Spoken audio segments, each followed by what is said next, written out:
If you like what you hear in this podcast and want to help us keep the lights on, then you could support us on Ko-fi for as little as a £1 one-off donation. The links are in the episode description. Thanks for your support.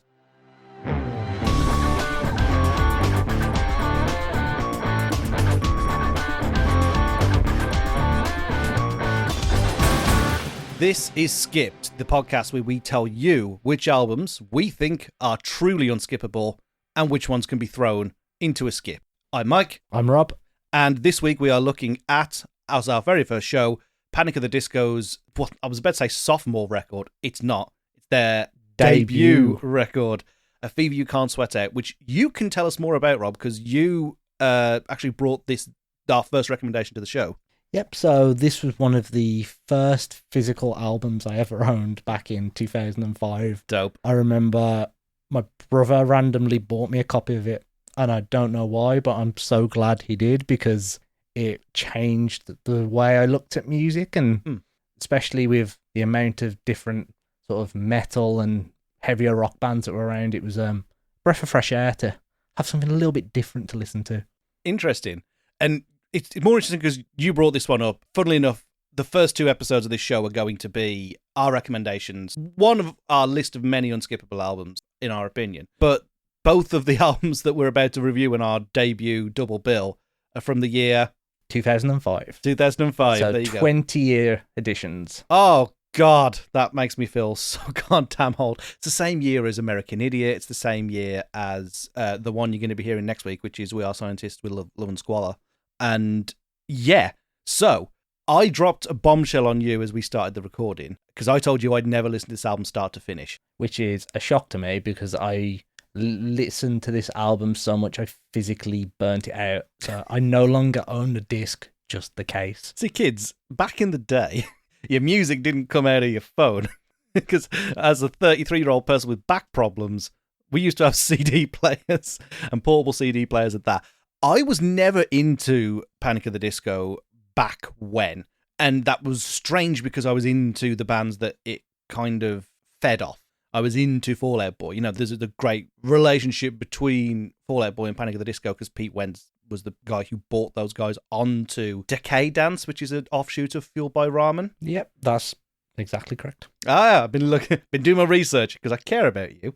So I'm coming to this brand new, and this is one of, I'm guessing, your all-time favourite. But we're examining it under a new lens today. We're examining it under the lens of, is this a no-skip album? Can you listen start to finish to this without skipping a single track? So let's talk about our listen through, because I'm guessing you revisited this for the start of the show. Oh, plenty of times. Plenty of times, just generally in life. Yep, just one of my all-time favourite go-to albums. Nice. So, yeah, it's been nice to have another reason to have a good listen through. So we're going to kick off with favourite track. So, and I feel like it's your record, my guy. You should go with this first. Mine's a bit controversial. It's Camisado. No way, seriously. Because I wanted to talk about the first half of this album. Because it's the half that like people who weren't into the band just never listened to. And Camisado comes like, I want to say about halfway into the record. Yep. Why do you love this track? It's just one of those songs where I remember listening to it the first time and I just got hooked on the chorus. And I was just there like, why has this got such a good beat considering it's not heavy? I was going through that heavy stage of music as the normie to emo transition tends to happen. And yeah, it was just, that track just caught me completely off guard and just got stuck in my head. It's interesting, right? Because the first half of that record to me, it feels more electronica than it feels emo, which is bizarre because the singles are what you remember from the album. And if you'd have asked me maybe 10 years ago when I first kind of went, oh, all right, maybe Panic wasn't as bad as I thought they were at the time. Let's be real. Like most people, I was incredibly entrenched in the subculture, and anybody that liked Panic were people I didn't like. So I just by proxy didn't like the band. It's schoolyard politics. It makes sense. I mean, my friends were all very big into like the Slipknots, Lamb of God, that sort of stuff. So me sitting there secretly listening to Panic at the Disco while everyone else is listening to Metallica. It was a fun path, and I enjoyed a lot of time just having a nice walk listening to my Panic at the Disco CD. So My favorite one changed over time, and I feel like now we're hearing this recording. I've listened to it all the way through. I didn't think I'd be saying this, but I think the best track is Bill God Then We'll Talk, and it's the last track on the record, right? Certainly is. And maybe it's the recency bias of, after having the listen through for the show, the last thing you hear. But it's the one that feels like it found the influences it was going for more, because it almost reminds me of a Queen song. And I mean that as a compliment. I know some people do not like Queen, but you've got the changing time signatures. It feels very classical and baroque in its arrangement. And it's kind of a compliment I can pay for the whole album, that lyrically, it's very intense. I've never heard a man put so many syllables into a sentence. I mean, even if you look at the song titles, you've got a song called "Lion is the most fun a girl can have without taking her clothes off." How can you fit so many words into a song name? And it's not just one. Like, so many of the tracks have got convoluted names, and he used that same sort of language in the songs. It's just blew my mind and made me more literate. Do you think that? Because I feel like there was a lot of kids kind of our age when this was a new record that were those, that meme where there's like the guy standing in the corner at the party where it's like, they don't even know and then enjoy Panic at the Disco. Yeah, they don't even know that lying is the most fun. They go, this incredibly kind of verbose, kind of glasses pushing nerd. I think that spoke to a lot of people who struggled to kind of express themselves at the time. Now, I forget the name of the guy who wrote the songs, because it's not Brendon Urie. That's something we have to remember. He didn't write that first record. It was it the guitarist, Ryan? That's it, yeah. Ryan Ross? No. We'll have to look that up. That chap, anyway, he is kind of credited with writing... I was right? Yep. Bloody hell. I'm getting good at this. He's credited with writing the lyrics for that first album, and it is revered so much because he wrote those lyrics when he was 19, which is crazy, because I feel like at 19 I was mostly writing things on social media that I would now later regret. Yep, sounds about right. Okay, right, so we're only 7 minutes in, and already we've got first track on the board. So now we're going to talk about worst track. Ooh, I'll let you go first on this one. It's got to be hard for you, right? Because it's a record you like so much. But as somebody who came to this fresh, and again, that first half of the album is more challenging than the second half. Everything after Lion is the most fun is kind of like, those are the singles. Those are the ones that are kind of a little bit more, you hear them in rock clubs and that kind of stuff. I struggled with, and still struggle with, Nails for Breakfast, Tax for Snacks. Is that what it's called? Yep, that's what it's called. Jesus Christ, where to begin? Okay, what's with the modulation on the voice? What's with the weird auto-tune on a guy who can already sing? I think it was just experimental for the sake of being experimental. I mean, it was a time when people were first getting access to recording software. They were being able to record on their laptop for the first time. I think this entire album was recorded in someone's bedroom. So it was just a case of throwing effects at it, seeing what works, trying something new. And it's whole sort of a concept album more than like something that they ever expected to get big. I mean, for a debut to sell as well as it did and make them as big as it did, they've done something right. I agree. I didn't understand everything that they did for the song, but I still enjoyed the song.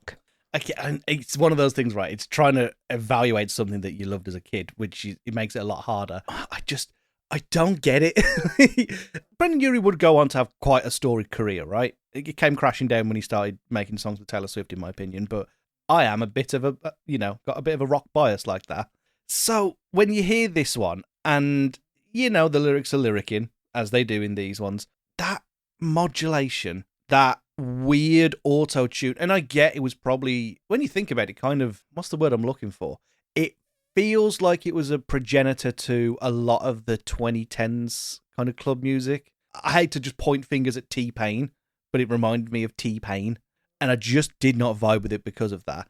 It felt like the least pop-punk song on the record, and that is in the half of the record that just doesn't feel punkish, if you get what I'm saying. Well, I don't think they ever intended to be a punk band, a pop punk band. It wasn't like New Found Glory was first finding their footsteps around that sort of time. I don't think that pop punk was like properly established as its whole genre back then. So they were trying something to see what sticks. And like, if you listen to some of the later stuff, I know you're not a fan of the later stuff, but a lot of it takes like Nails for Breakfast, Tax for Snacks, sort of like the way it sounds and applies it to some of their later songs. Like, I like the song. I think it's got a really catchy backing track, and like I like the synth. Oh, that twatty little boop, boop, boop, boop, boop. Oh, man. I cannot tell you how much that annoyed me. Like, I was listening to that on a run this morning, and Serious? like it helped me get a little bit quicker. But saying that, I'm going to be biased. It's one of my favorite albums. So This is it. I can understand why it could be annoying, Mm. but I still like the song and I always sing along. I get it. I just think it's a twatty little riff. I just like beep, beep, beep. It's considering the rest of it feels. The rest of the record feels quite competently put together, if not 100% what I would have chosen, especially in the first 5 or 6 tracks. But like, oh no, I couldn't do it. So you now have to put, metaphorically speaking, put one of your children on the stone ready to be sacrificed to God. What's the worst track on the album for you? Just because of sheer overplayed. So I write sins, not tragedies. Great song, don't get me wrong. Always sing along. Takes. But it's one of those that, because it was so widely received, it was always on Kerrang. It made its way to the box back in the day, which rock bands didn't do. It was just everywhere. Like, you couldn't escape. I still can't escape it. I worked in a nightclub and I couldn't escape it. It was everywhere. And 20 years later, it's still everywhere. There are still playlists that I see flown about, and it's always that song. Whenever there's a video on YouTube and the thumbnail, and it's the title's like emo songs for the early 2000s, it's always that bit where he says Where the groom's bride is, and the finger comes up. That's always the thumbnail. The overexposure of that song is interesting, and don't get me wrong, I considered that opinion when I was picking the worst one, but fortunately you got the beep, beep, beep, I just couldn't do it. But you've got that extra wrinkle, because, you know, you worked at places like Voodoo in Birmingham, and they were playing that in Voodoo. Yep. Okay. Probably every night, I'd have thought. Yep. Every Friday, every Saturday, it was on. Even, like, we had an emo room that was just, like, pop punk, emo, and that at least one song from Panic, usually that one, would make an appearance. I swear at one point I was in the bottom floor, which was the rock room, and it was on there as well. There's a lot of people that love that song, and I can understand it's a great song to sing along to. It's got a great beat, and the chorus is just one of the best in modern pop punk, but it just grates on me that little bit. Is it just the overplay, though, or is there think like so. an element that you hate? No, there's no element I hate. I mean, the song is really well put together, and I can see why it was so commercially successful. But the fact that I've heard it so many times, and 95% of the time against my will, it just has that little bit of extra venom behind it when I listen. It's the Mr. Brightside effect. Like, Mr. Brightside was probably a great song, but has been overplayed so much that you're like, oh, here we go. Exactly. Although it, you know, I guarantee that will be, you know, like how you go to every disco and it's dance, not every disco, every wedding, it always has to be like dancing, some shit like that. Yep. As the time goes on, that will be Mr. Brightside. And I reckon Oh, I reckon this might start popping up, you know. Yeah, it'll be Mr. Brightside, Don't Look Back in Anger, Yeah. and I write sins, not tragedies. Oh, there's gonna be so many confused crying children running around repeating the word whore. It's gonna be great. yeah, that and Welcome to the Black Parade. Yeah, this is it. You know, It's those big songs that defined a generation, but unfortunately, because they defined a generation and everybody listened to them so much, everyone got forced to listen to them so much, and it's kind of like ruins your enjoyment a little bit. it's kind of a good way to talk about the album as a whole, because we've talked about our least and most favorite ones, but the singles were massive on this record. I Wrote Sins Not Tragedies is basically the poster child for, I would say, the majority of emo, outside of maybe, like you say, Black Parade and maybe some Fall Out Boy songs in it that way.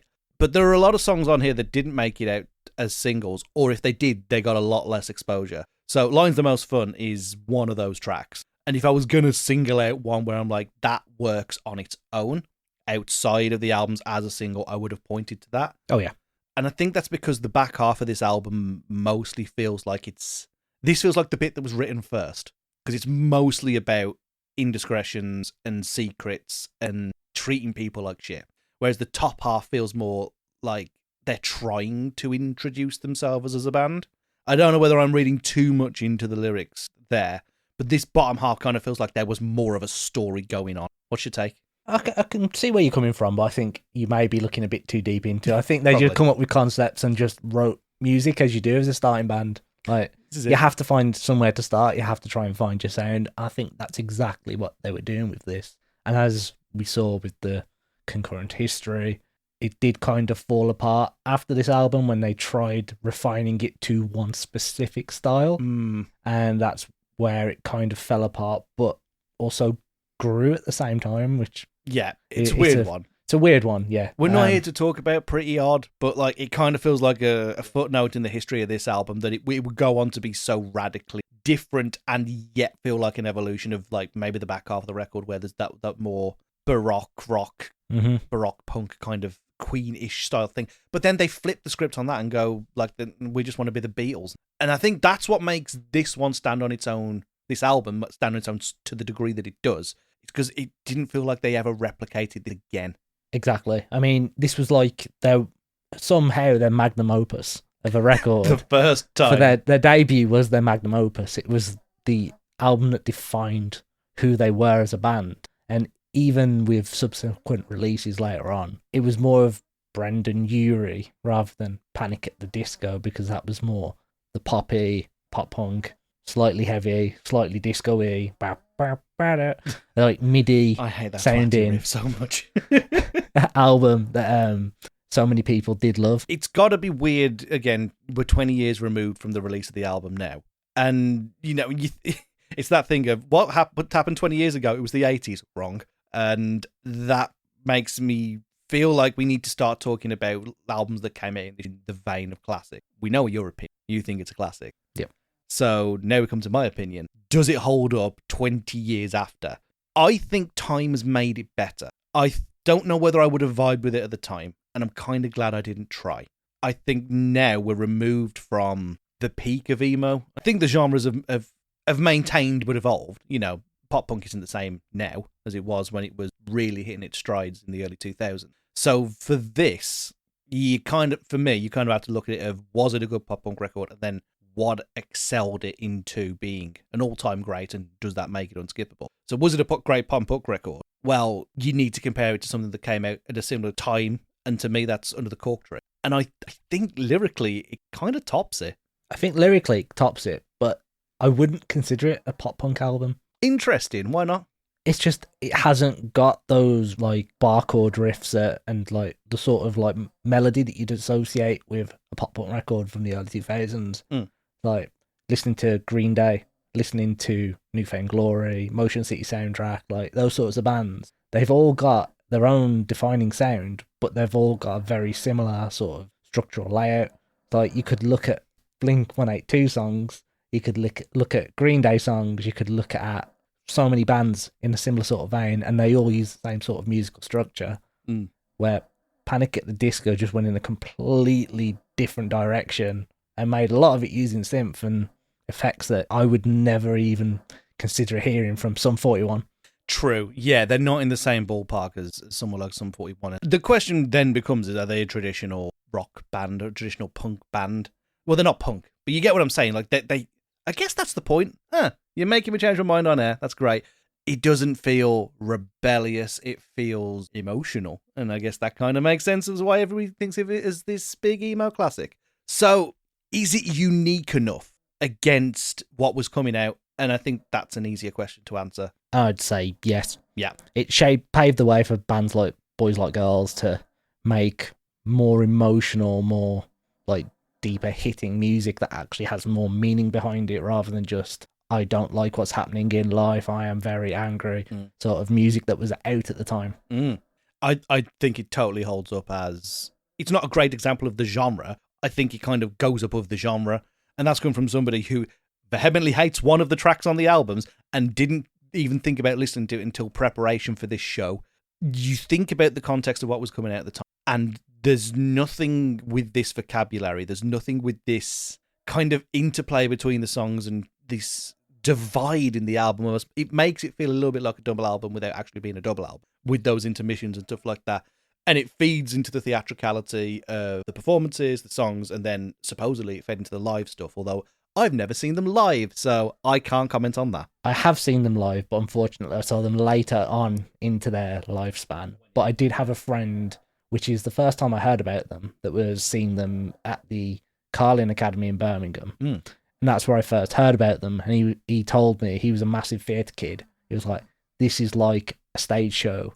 And they just play through the tracks and they get to the intermission, which is literally a track called Intermission. And that's the switch from like the electro to more of like spaghetti western style, Yeah. which is a great switch. And you could see them, you could look or listen to that song and imagine a full stage switch around, like in a musical, like an intermission where you can get some ice cream. You could imagine like a stage just switching ground while that song's playing, and then the band run out in new garb and start playing these like older style songs. Like, yeah, there's that kind of like circus, Victorian, burlesque, ragtime element to it that they never went back to. It is exclusive to this album, and I think that's what makes it stand out even these years later, because it's not even something that caught on in the genre.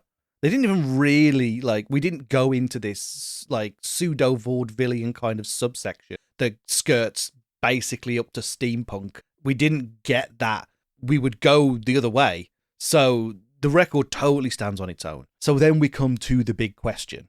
And I think I know the answer that you're going to give. And this is our first show, so we actually need to find out whether or not the true no-skip certification that we want to give on this show comes from one of us or both of us. I think it needs to be a consensus. A consensus. There's going to be albums that I think are unskippable that you're not going to agree with. But I think it's going to be a case of if we both think that something is truly unskippable, then we can give it the certification. Yeah. Okay, now that we've set that precedent and a very high bar for entry to that prestigious no-skip club, does it make the cut for you? It does for me. Who could have guessed? But I get the feeling it hasn't quite for you because of that one track. Listen, right. Now I've listened to a couple of Panic albums now, because I got into them with Death of the Bachelor, which it's very much a Brendon Urie record. Oh yeah, but I like that kind of like post emo Broadway Frank Sinatra shit he was doing. Crooner. Yeah, it worked for me. I don't know why. He's got a great set of like lungs. Like his vocals are out of this world, and you can see why he went on to do Broadway shows. Yeah. I would have liked to have seen Kinky Boots with him in it. That would have been pretty cool. So that's the kind of like level of theatricality I was used to already. Then I worked backwards from there because after that I really it took, like I said, that song with Taylor Swift for me to just go, oh, I don't like this anymore. Again, cut to a picture of Andy from Toy Story. I don't want to play with you anymore. And that was my relationship with Panic post that album. So I worked backwards. And I didn't mind Vices and Virtues. That was okay. And I kind of liked Too Young to Live, Too Weird to Die. And then I just stopped because I'm like, I'm going to have to hit Pretty Odd at something. I don't want to do that. And now we're here. And I really hate Nails for Breakfast, Tax for Snacks. It's an awful track. I don't think anyone should listen to it. It's real bad. And yet I'm still going to say it's unskippable. Wow. I was so surprised. But I think there's too much in here historically for where the genre would go and where it wouldn't go that makes it too unique to pass up. And if you can get over, like you say, that experimental electronica elements of the first half of the album, which aren't for me, but might be for you at home, then I think you'll find a very unique record behind that. Oh yeah, 100%. And that has surprised me, to be honest. Like I was expecting like how much hate you had for that song, but I think that's the benefit of making a show like this is we can voice opinions like that, but still enjoy a track. Yeah. And just say, yeah, didn't enjoy it, but it improves the album overall because it adds a little bit of extra zhuzh that you haven't seen from other tracks and shows that they were trying something rather than just sticking to the same formula. Yeah. One of those songs is apparently about being in hospice care, and I still dig it. So they must be doing something right. That's a weird note to end that episode on. Right, okay. So, officially joining the no-skip list is A Fever You Can't Sweat Out by Panic at the Disco. I did not expect that on the first show, that I would feel this way, and yet here we are. And I'm all for it. So, how this is going to work, guys, is the next episode is going to be one of my recommendations, but from there, it is over to you. We are taking suggestions from the albums that you think are unskippable, and we're running them past the test of two dudes who mostly like metal music. I'm kidding. We've tried to expand our horizons of this show, and we want you to expand them with us. So you can send your suggestions for your Unskippable albums to skippod@gmail.com. Once again, that is skippedpod, SKIPD pod@gmail.com. We will add them to the list and we will find out whether those albums truly are unskippable. Thank you for listening to this first episode. I'm Mike. I'm Rob. And we'll see you in the next one. Bye.